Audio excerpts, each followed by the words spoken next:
Questão 23, dando continuidade aí. O EPB 2012. Na história da vida na Terra, o aparecimento da fotossíntese representa um passo de extrema importância. A partir da leitura das informações contidas no gráfico abaixo e dos conhecimentos da ciência atual, analise as proposições que se seguem. Número 1. As primeiras bactérias fotossintetizantes capazes de utilizar o H2O em lugar do H2S. Lembrem lá, né, da fotossíntese aeróbica e da fotossíntese anaeróbica. Então, fotossintetizantes capazes de utilizar H2O em lugar do H2S teriam surgido há pouco menos de 3 bilhões de anos. Eu lembro que eu tinha uma questão que a gente mostrou, né, na linha de tempo, né, mostrando que as bactérias fotossintetizantes elas surgiram aproximadamente nesse período de 3 bilhões de anos.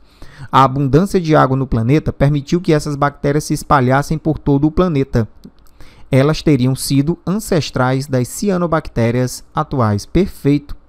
Esse quesito aqui ele é verdadeiro. Pois veja que a quantidade de oxigênio aumenta após 3 bilhões de anos. E isso vai refletir o quê? Que está acontecendo processos de fotossíntese. Então, perceba que o oxigênio, eu vou colocar lá na outra imagem, para a gente visualizar melhor. Então, depois dos 3 bilhões de anos, você pode perceber que a quantidade de oxigênio ele vai aumentando gradativamente. Se esse oxigênio ele está aumentando, a quantidade de oxigênio ele está aumentando aqui gradativamente, então é sinal de que está acontecendo atividades fotossintetizantes. Professor, por que está acontecendo fotossíntese? Lembre, a fotossíntese seria um tipo de reação que consiste que se tem como produto o oxigênio. Ok? Então, nesse período de 3 bilhões de anos à frente, acontece sim o aumento da concentração de oxigênio na atmosfera, por consequência disso, por causa também do processo de fotossíntese. Ficou claro? Muito bem. Continuando, resposta correta. Número 2.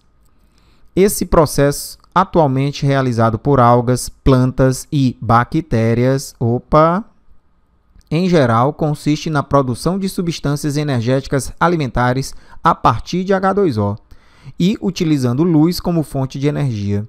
A maioria dos seres autotróficos atuais também produzem oxigênio que é liberado para o ambiente. Isso é falso, pessoal. Por que é falso? Realmente, algas, plantas e algumas bactérias fazem fotossíntese.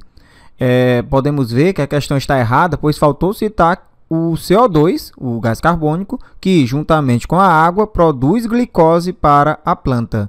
Então, item errado. Terceira questão. Acredita-se que, inicialmente, os reagentes para a fotossíntese eram CO2 e H2S. Corrobora essa hipótese a existência das sulfobactérias, organismos capazes de realizar fotossíntese utilizando o gás carbônico e o sulfeto de hidrogênio que, na presença de energia luminosa, reagem produzindo glicose, enxofre e água. Esse quesito ele é verdadeiro. As tiobactérias ou sulfobactérias,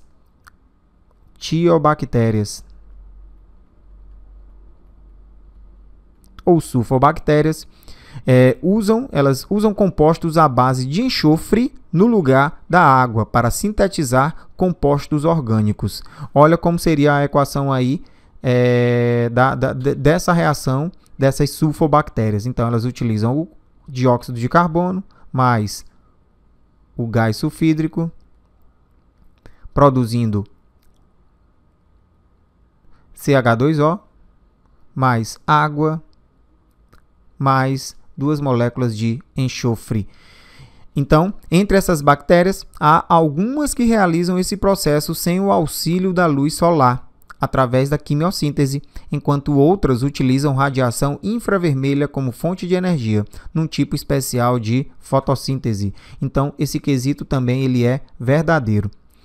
Item 4. No início, a atmosfera terrestre era pobre em oxigênio, que era produzido principalmente pela decomposição de moléculas de água, sob a ação de radiação ultravioleta do Sol. A grande proliferação e dispersão de bactérias fotossintetizantes primitivas fez com que, a partir de 2,5 bilhões de anos atrás, a concentração de oxigênio aumentasse progressivamente até estabilizar-se em torno de 21%, que é a porcentagem atual. Esse quesito também ele é verdadeiro, como já citado no item anterior, né? Então, a partir de 2 bilhões de anos atrás, a concentração de oxigênio ele aumentou progressivamente até estabilizar-se em torno dos 21%, que é a porcentagem atual. Então, relembrando aí do seguinte, do que a gente já comentou, né? A atmosfera terrestre ela era pobre em oxigênio, sim, que era produzida principalmente pela decomposição de moléculas de água sobre a ação da radiação ultravioleta do Sol, ou seja, né, através de processos de fotossíntese. A grande proliferação e dispersão de bactérias que fazem fotossíntese fez contribuir que a concentração de oxigênio aumentasse na atmosfera. Então, esse quesito é verdadeiro. Quinta questão. Atualmente, a hipótese mais aceita sobre o modo de nutrição dos primeiros seres vivos é a autotrófica. De acordo com essa hipótese, os primeiros seres vivos seriam quimiolito-autotróficos e, a partir destes, teriam surgido os primeiros fermentadores, depois os fotossintetizantes e, por fim, os aeróbios. Esse quesito também é verdadeiro. Muitos cientistas acreditam que os primeiros organismos vivos usavam substâncias inorgânicas abundantes na época para a produção de energia, como, por exemplo, na reação do sulfato ferroso, lembrando aí, né? A reação do sulfato irá produzir o sulfeto ou disulfeto de ferro, hidrogênio mais energia. Então, esse quesito, com isso, a gente pode dizer que esse quesito também é certo. Assim, segundo essa hipótese, a quimiossíntese, um processo autotrófico, teria surgido primeiro. Depois teria surgido a fermentação, a fotossíntese e, finalmente, a respiração aeróbica. Então, você pode estar criando uma dúvida aí na sua cabeça, mas é só você lembrar o seguinte: a hipótese heterotrófica,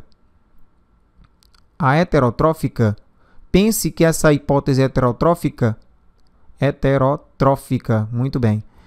Pense que essa hipótese heterotrófica ela está incompleta. Por quê? Porque está faltando um pedaço, que seria o pedaço inicial, que está inserido, nesse caso, na hipótese autotrófica.